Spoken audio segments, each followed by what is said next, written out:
ดูดีก็ดูน้อยนะคะได้สามสวย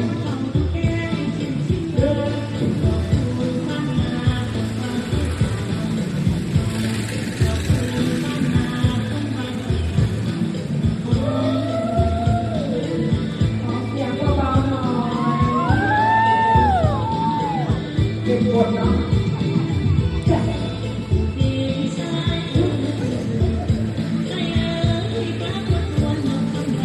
ปกติเลย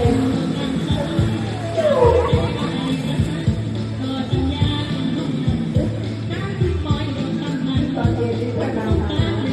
จัดการเลยนะคะบนที่